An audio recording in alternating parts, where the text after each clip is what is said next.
Hello children, welcome back to your English classes. I hope you all are fine at home children. So we have already completed Unit 1 Prose. We have completed the chapter. So today in this video I will be explaining poem number 1, Unit 1 poem. And what is the name of the poem children? The Squirrel. So children open page number 17. So today this is a very beautiful and very short poem. Why it is short? See, you can see only 5 to 6 lines poem. So this is a very beautiful poem, short poem telling about this creature. Can you see this creature? A fun-loving creature, little fun-loving creature. And what is this creature called? Yes, it's squirrel. So this poem is a description about this squirrel, its outward appearance and the way it irritates the people.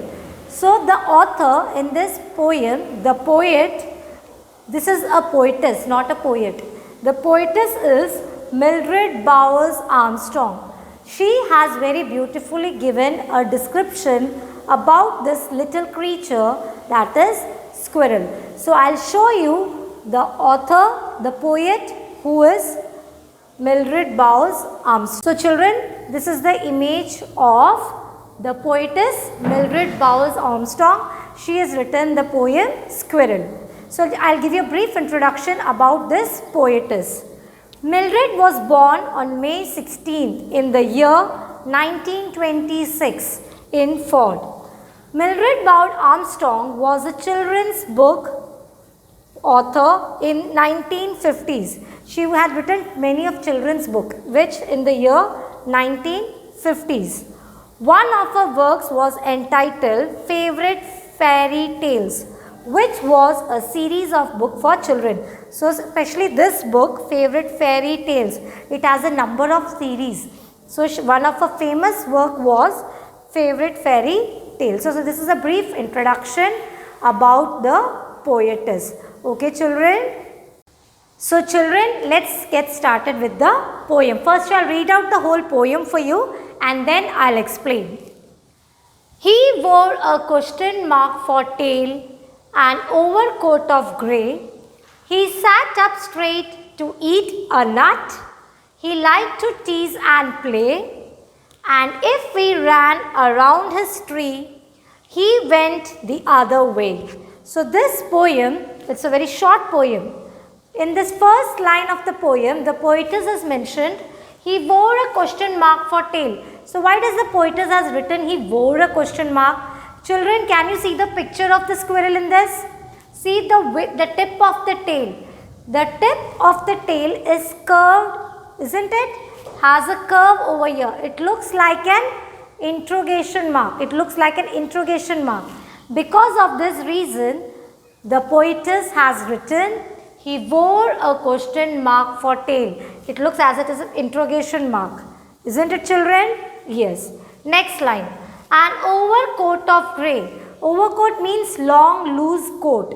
So the body of the squirrel looks like long loose grey coat, wearing as if it is wearing a coat.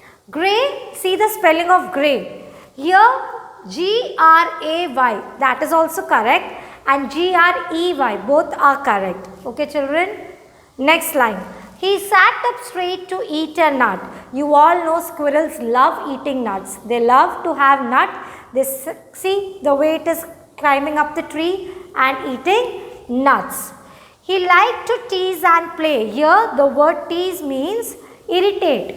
So it loves to move up and down. It plays in such a way. It comes down, again he picks up something, then he goes up. So it liked to tease and play.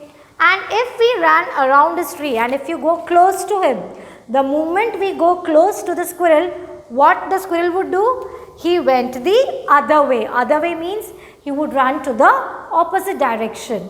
So this is the poem all about the squirrel. So again children, I'll give you the summary of the poem. So children, I'll just give you a short summary of the poem. The poet's imagination about the appearance and physical features of the squirrel is narrated in a simple but exquisite manner. So this is a very beautiful short physical appearance about the squirrel. So the stanza begins with a physical description. As I explained you find an interrogation mark at the tip of the tail of the squirrel. The squirrel is grey colored, and therefore the poet says that he wears an overcoat of grey. His tail is twisted like a question mark. Further, the poet describes the food that the squirrel enjoys.